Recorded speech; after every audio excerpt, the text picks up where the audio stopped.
Next up at UFC 288, we have the main event of the evening. We have a fight that has been in the works. We've been doing it for 2 hours. Your fat ass dog's getting its second meal. Actually, that's less than 2 hours. It's 1:59. Timing's a little off. Anyway, Aljamain Sterling taking on Henry Cejudo. This fight has been developing for, over a year now? Something like that. And it's actually awesome that it finally came together. We got current champion Aljamain Sterling, 22-3 overall, 5-0 in his last 5. He is riding an 8-fight win streak. He's taking on Olympian Henry Cejudo, 16-2 overall, 5-0 in his last 5, coming back after 3 years away. And he didn't lose. He left as high as he did. 2 division champ left. Literally left, vacated both belts at the same time. It was incredible. And I'm a huge Henry Cejudo fan. Yeah, I'm a huge Henry Cejudo fan. I've been following Henry Cejudo's career long before he was in the UFC. Well, anyway. Nerd. Okay. That's more of a nerd thing than opening cards. Sure is. I follow wrestling. You're right. You actually invited me over to watch like the college. You want to come over and watch the college wrestling national championships? Fucking no. Okay. Cool. No, you're too cool. Yeah. Thank you. All right. Awesome. Keep this moving. Henry Cejudo, as everybody knows, Triple C, because he's an Olympian and then has 2 belts in the UFC. Triple C, triple champ. And that's what he is. He's a phenomenal wrestler. He's a champion. He figures out how to make things work. He also has very good striking, right? He put out a couple of people before he retired. Before he was gone, he was knocking people out. Clean striking, fast, became dangerous later in his career, and obviously, as we know, an incredible wrestler. He's taking on Aljamain Sterling. Aljamain Sterling, not an incredible wrestler, right? He gets takedowns. He backpacks people, but he's not an incredible wrestler. Aljamain Sterling's striking, just okay. He's actually turned into more of a striker as of late in his career. He's got that sort of long, sort of in and out striking style. He does a good job with his footwork, good job managing range. Why are you making a face? He likes to come in and out like this. You're saying that Aljo is turning into a striker?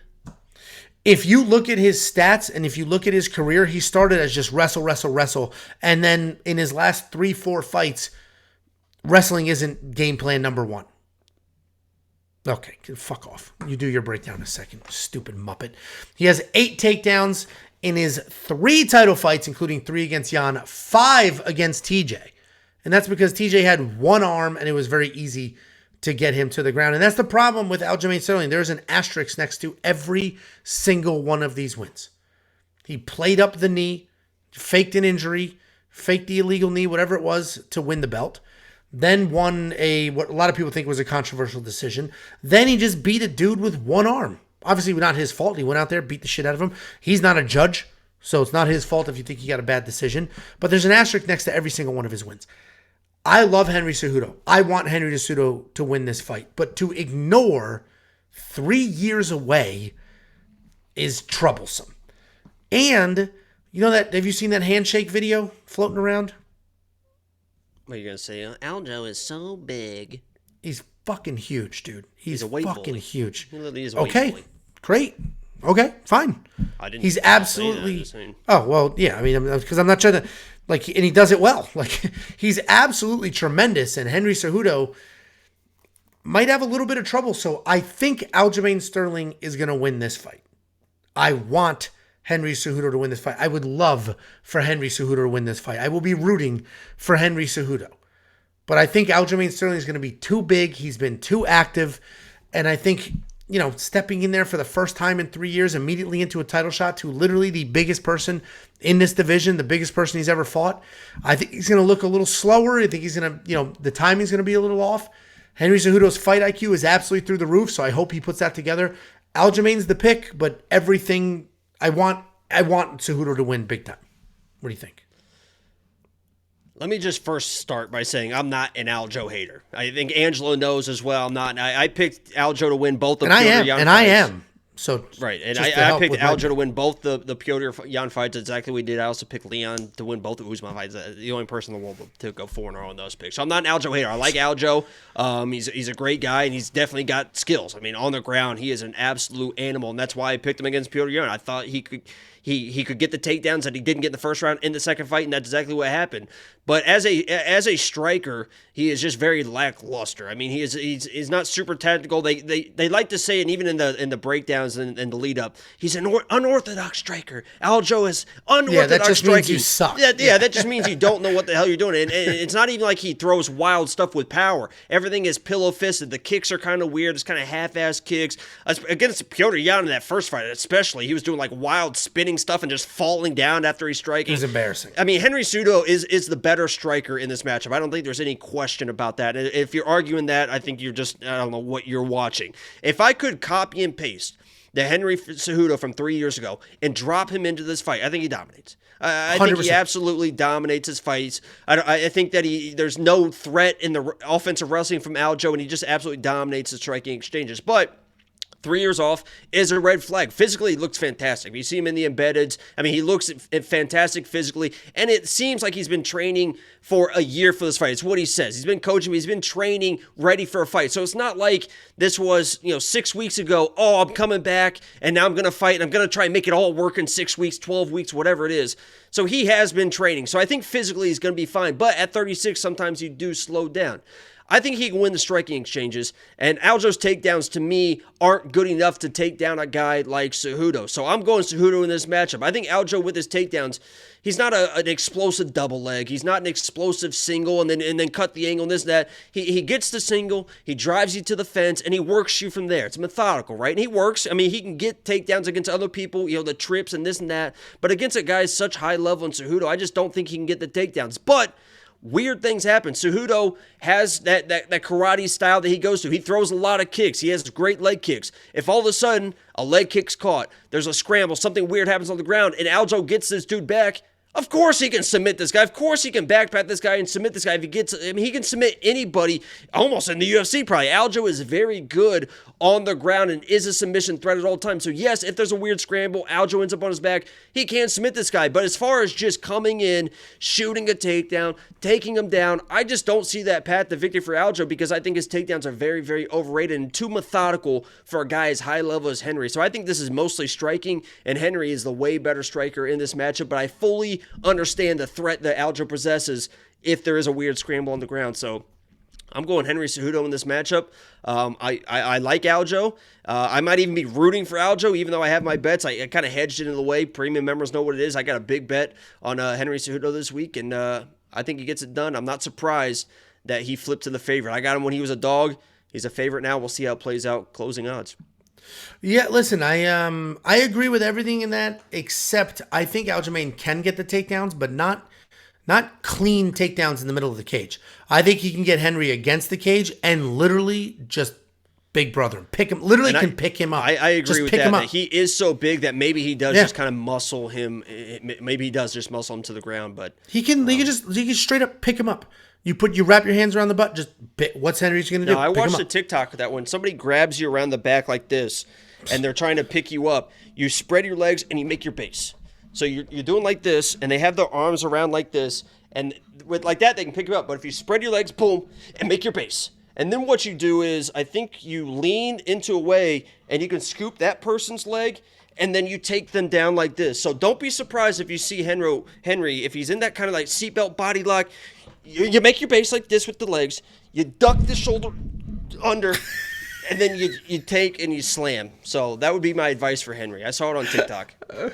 Congratulations. Yeah, real solid. Or you could just hook the leg and not get lifted. Anyway, I think he gets picked up against the kid. Yeah, they have you trapped like this. You hook the leg with your foot, you muppet. No, you make your base. That's how you don't get thrown. You literally just... Yeah, you make your base. That's how you don't get picked up. Anyway. What an absolute fucking shit show. We're on opposite sides, but I think we both agree this is a super close fight. DraftKings, you get the very rare split down the middle, 80-100. You almost never see that. That's very, very rare.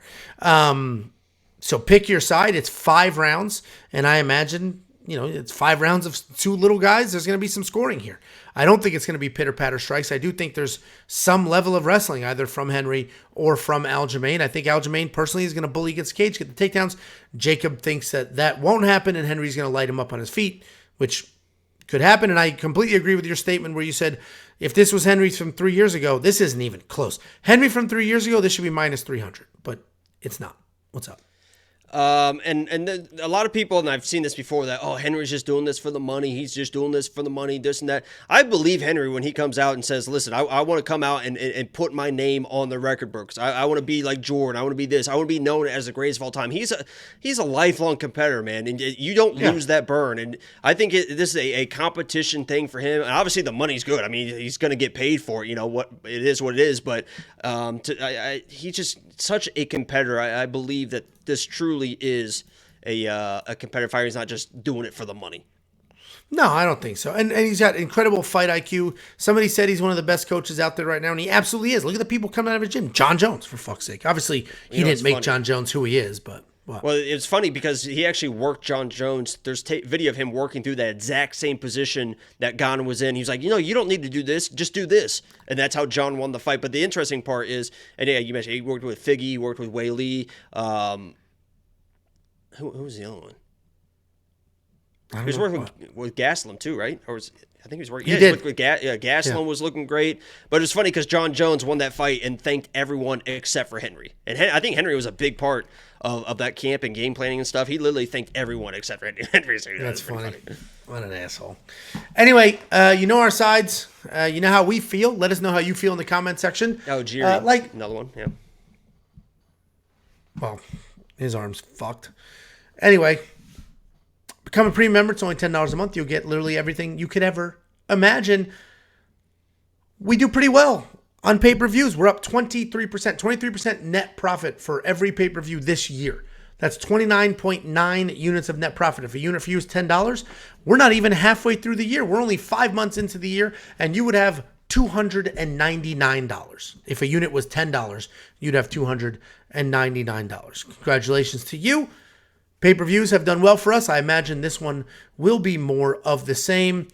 But it's not just copy-paste bets. We have tools. We have the line movement tracker.